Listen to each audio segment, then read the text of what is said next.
Welcome, everybody. You are listening to the Omnichannel Podcast, a podcast from digital marketers to digital marketers.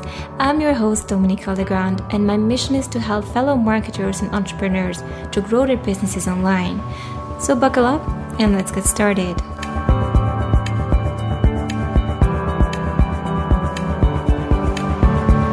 The first step, I would say, is switching to a 2-call model, which is basically, and this is what I do in my business. So I have what I call a triage call, which is like a 15 minute conversation. And then basically the goal of that conversation is a couple of things. It's number one, it's to build trust. Number two, it's to qualify. And if they're a good fit for a discovery call, a longer 45-minute conversation, then I'll pitch the discovery call off the back of that conversation. So that can be a great way to filter out on the front end. That's probably like step one that I would recommend for people. It's like, hey, if I'm like, and honestly, this is something that I think anybody could do, even if they're not getting a ton of leads in the door, because 45 minutes, an hour-long call, it's a long time to spend with somebody. And if they're not qualified, they're just not a good fit, you can probably find out 80% of the time in like 5-10 minutes. So that's what I would recommend. In terms of other strategies, we did a lot of work on the application side, trying to figure out the right questions to ask, like how do we qualify people financially up front? It's really challenging to do. And the biggest challenge with it is before you've taken somebody through a sales process where you ask the right questions and really help connect them to the gravity of whatever their situation actually is, the full extent of what the problem is costing them, the desire, how much they really want to be at a different place in their life, what impact that might have, all of the questions that you ask through a sales process before the prospect has had the opportunity to go through that process, their relationship to the urgency around solving a specific problem is very different. So they might only be willing to spend a couple $100 to solve a problem. But once you get on the phone with them, that $300 problem turns into a $5,000 problem.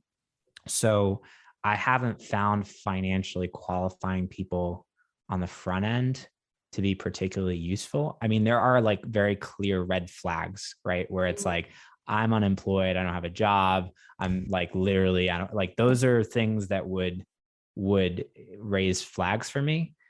But for a lot of the gray area stuff that's kind of in the middle, I think the best thing to do is just to get somebody on the phone and have that sales conversation. And you'd be amazed. Like the people, honestly, when people tell me like, I don't know if I can afford you, like I'll literally just say like, let's just hop on a call and we can explore that together.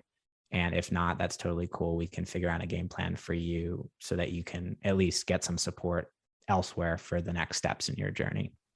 I won't even pay attention to that.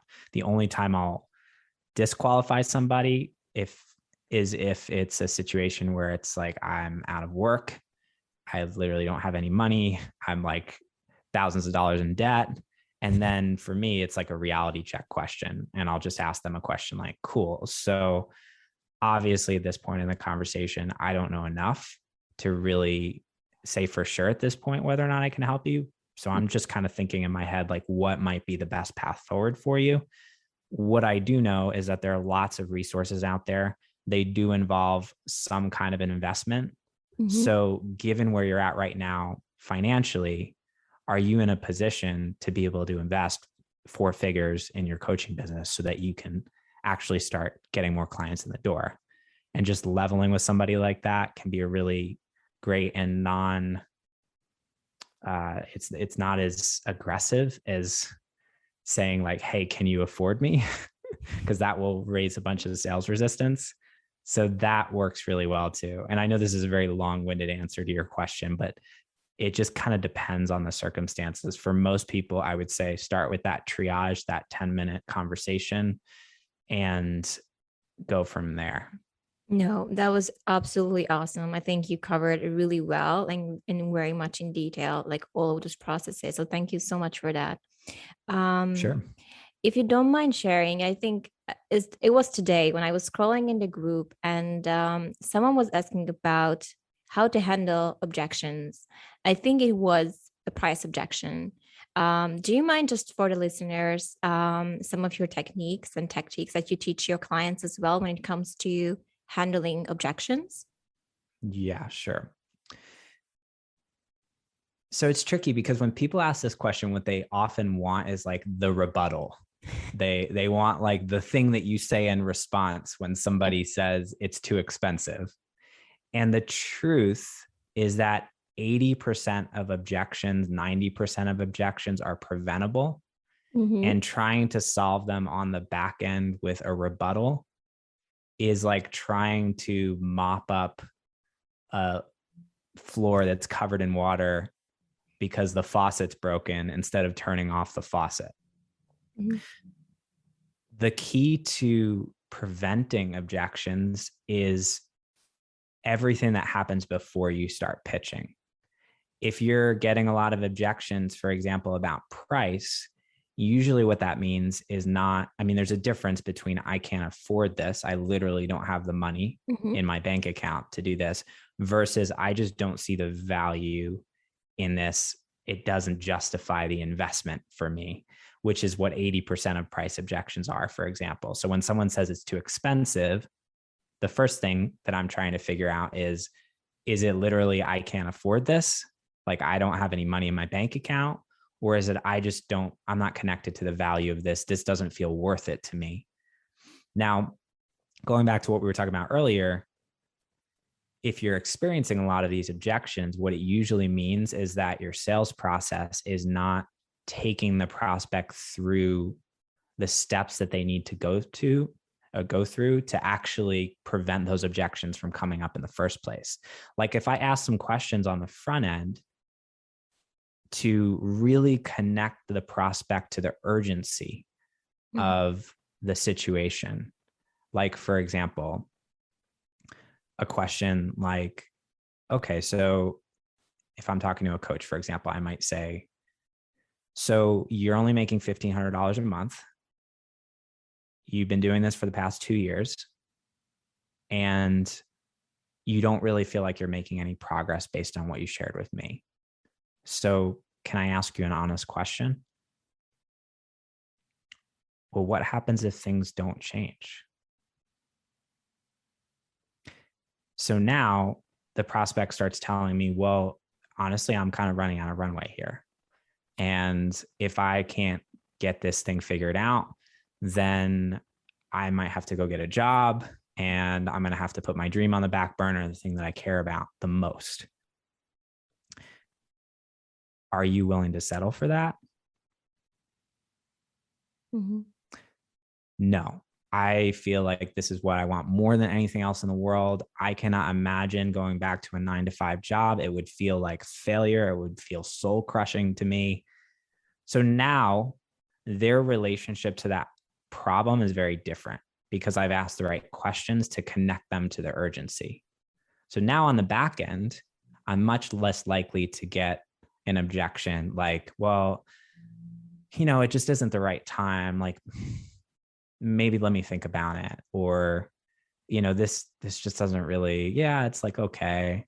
Like all the objections that come from not having that urgency in place. Same thing with price. If I walk somebody through, for example, on the front end, number one, how much money they're leaving on the table every month. Like, let's say they're a coach and their program is, I don't know, $5,000 and they're not attracting any leads. So like, and this is a great question for people selling any digital marketing services out there. Like, do you know on average how many leads you could be generating a week if you actually had a system and a process in place and Facebook ads that were really working for you? Most people have no idea, right? So you can ask a question like that and say, okay, cool. So just to share some context for you, most of my clients on average, we're seeing 6 to 10 appointments per week booked through ads. So if you have a 30% closing rate, that means you could be signing an additional 2 to 3 clients per week. So how much additional revenue do you feel like that would generate for your business on a monthly basis? I'm just doing the numbers in my head right now. It could be $20,000, $30,000. So just to be clear, because you don't have that system in place, you're leaving $30,000 a month on the table. So now when we're talking about an investment, we can anchor it in terms of, so remember how earlier on in the call, we were talking about how because you didn't have that marketing system in place and didn't have ads that were really working for you, you're actually leaving $30,000 a month on the table. Well, we're going to fix that problem so that we can dial the pieces in that you need in order to create that. And it's only going to cost you $10,000. So now, like, because we've taken the person through that process earlier on in the call, their relationship to the investment that we're asking for is very different. So they're not going to say, oh, this is too expensive, because you've helped connect them to the value and the return on investment through your questions. So this is not a very like sexy answer to your question, but it's just the truth that all of the stuff that we try to prevent objections on the back end, they're really just band-aids for poor discovery and poor earlier part of the conversation. So the better job that we can do on the front end in terms of addressing those things, the fewer objections that you actually get on the back end. And in many cases, you won't get any objections at all. Just be like, yeah, let's do this. I'm ready to go. Yeah. Yeah, I think that's definitely really the way you explained it. It's very logical. And I think that's where I know we make decisions based on emotions, but you need to back it up with logic. I think there is that part of the brain that needs to be like, okay, logic, tick, it's done. Cool. And I feel like I want to do it. But now that you explained to me and you walk me through that, the money I leave on the table, like all of those opportunities, obviously it's a no-brainer. I would be stupid to not make the decision, right? So I think the logical way of just explaining that, the transformation, putting a price on being depressed and working at their old job and going back, like it's, I think that is where you can peel back those layers and just, it's a very easy answer. It becomes really easy for them to see the value. So that was a really, really great explanation. Thank you so much. Of course. And one other thing to add to this, because for those of you who are looking for rebuttal, like, what do you do if you go through all this stuff, you do your best, and then still at the end of the conversation, somebody says it's too expensive, whatever it is, the objection. So here's a technique that I teach that works really well. It's called pacing the first objection. So when you drop the investment, hey, the cost for my, the investment for my coaching program is $5,000. Usually, if someone doesn't say, yeah, let's do it right now, they're going to come back with an objection. It's going to be the first objection out of their mouth. It's either going to be, well, I definitely can't sign up for this today, or I need to talk to my wife, or, that's a lot of money, or I need to think about it.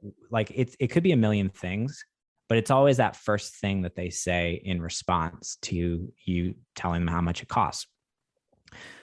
So what a lot of people do is when they hear that first objection, they immediately go into trying to address that objection. Okay, well, let's talk about the timing. If it's a timing issue, well, let's figure out what the issue is there, and we can sort out the timing so we can get you set up. The issue with that approach is whatever they're telling you is that objection. If they're not feeling 1000% confident that this is the right program for them and now's the right time to sign up, none of that matters. So you could spend a whole bunch of time talking through this with somebody, figuring out a perfect timeline for them to get started, talking about their, the stuff with their wife or their husband. And then what'll happen is at the end of the conversation, they'll come back and they'll say, okay, cool. So I'll get back to you. And the reason is because you haven't actually addressed what the core issue really is, which 9 times out of 10 is I'm just not feeling 100% confident that either this is the right program for me or now's the right time to sign up. Those are like the two foundational things. And until we address those things, nothing else matters. So what I do and what I teach is when you have somebody who comes on the call with you and you drop the investment and they give you whatever they say after that, what we want to do is we basically want to sidestep whatever that thing is and start talking about how are you feeling about the program?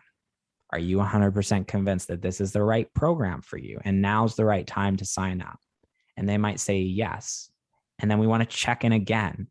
Say, okay, so just to be 100% clear, you're not in a place where you're thinking like, should I do this or should I not do this? Or is this the right thing for me and my business?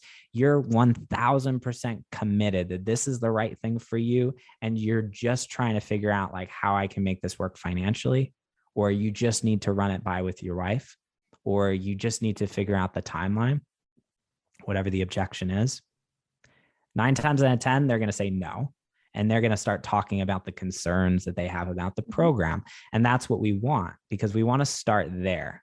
And until someone's bought into the program, the work that you do, whatever the process is that you're taking them through, and until they feel like this is 1000% the right thing for them to do, it doesn't make sense to talk about all those other objections. So we start there. And once we've got that piece dialed in, and we've gotten someone to a place where they feel like this is for me, I really want to do this, and now's the right time to do it, then we can talk about the payment plans. Then we can talk about the talk to the wife. Then we can talk about that.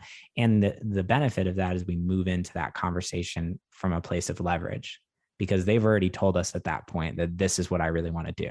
So it's like, okay, cool. So it sounds like this is something that you really want to do. You're 100% bought in. So because this is something that you really want, how do you feel about having an open and honest conversation about where things are at for you financially, so we can figure out whether or not there might be a path forward on the payment plan side?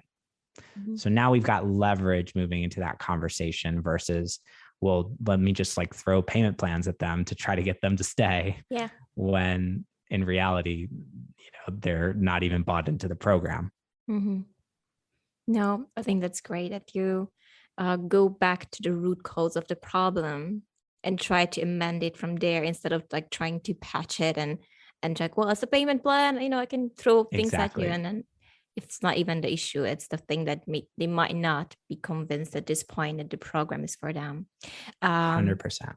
Talking about programs, you have something that is an accelerator program, the 12-week program. Do you mind explaining to the audience more about that? Sure. So I work with coaches, and I specifically work with coaches who are impact driven. So coaches who are doing work that is making a difference in the world in some way. They're healers. They're people who are serving others, using their work to create positive transformation in the lives of others. And what I know for those people is that they have so much to give. And the biggest thing that often holds them back is not having the business pieces dialed in. And it drives me freaking nuts, because these are the people that have the greatest ability to change the world. And yet they're continually held back, struggling to find clients, in a place where they're posting all day on social media and not really getting anywhere, because their marketing sucks, their offers suck, and they just don't have the business fundamentals in place to really thrive and succeed. So I put together this program. It's a 12-week one-on-one coaching program that's really designed to give that person every single thing that they need in order to consistently generate clients on demand without the hustle, without stressing out, without spending hours posting on social media, how to figure out how to like sell to them, how to build an offer that really works, all of the fundamental pieces that they need to have in place in order to build thriving, profitable businesses that not only create massive amounts of financial abundance for them, but also allow them to really do the life-changing work that they do. So that's what I do. It's an amazing program.